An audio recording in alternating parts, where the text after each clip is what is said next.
கர்த்தருடைய பரிசுத்த நாமத்திற்கு மகிமை உண்டாவதாக. ஏசாயா 61 அதிகாரம் 7வது வசனம். உங்கள் வெட்கத்திற்கு பதிலாக இரட்டத்தனையாய் பலன் வரும். லட்சைக்கு பதிலாக தங்கள் பாகத்தில் சந்தோஷப்படுவார்கள். அது நிமித்தம் தங்கள் தேசத்தில் இரட்டிப்பான சுதந்திரம் அடைவார்கள். நித்திய மகிழ்ச்சி அவர்களுக்கு உண்டாகும். ஆம் தெய்வ பிள்ளைகளே, இந்த நாட்களில் இந்த சத்தத்தை கேட்கிற ஒவ்வொருவரையும் ஆண்டவராக இயேசு இரட்டிப்பான நன்மை தந்து, இரட்டிப்பான பலனை தந்து உங்களை ஆசீர்வதிப்பாராக. ஏன் தெரியுமா?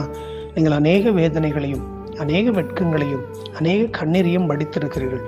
உங்கள் வெட்கத்தையும் உங்கள் கண்ணீரையும் மனிதர்கள் பார்க்கவில்லை.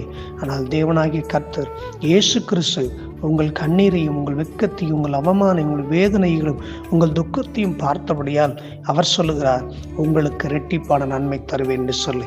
ஆம் தெய்வ பிள்ளைகளே, யோபுவை அநேகர் வேதனைப்படுத்தினார்கள், கண்ணீர் வர வைத்தார்கள், காயப்படுத்தினார்கள், வேதனைப்படுத்தினார்கள். எல்லாவற்றையும் யோபு பார்க்காமல் தேவன் மேல் விசுவாசம் வைத்தார். கர்த்தர் யோபுவை இரட்டத்தனையை ஆசீர்வதித்தார். யோபுவை இரட்டத்தனையை ஆசீர்வதித்த கர்த்தர் இன்றைக்கு இந்த சத்தத்தை கேட்கிற ஒவ்வொருவரையும் ஆண்டவர் இரட்டத்தனையாய் பலனை தந்து, நீங்கள் இருக்கிற இடத்துல ஒரு பெரிய மகிழ்ச்சியை தந்து ஆசீர்வதிப்பாராக. God bless you. ஆமென்.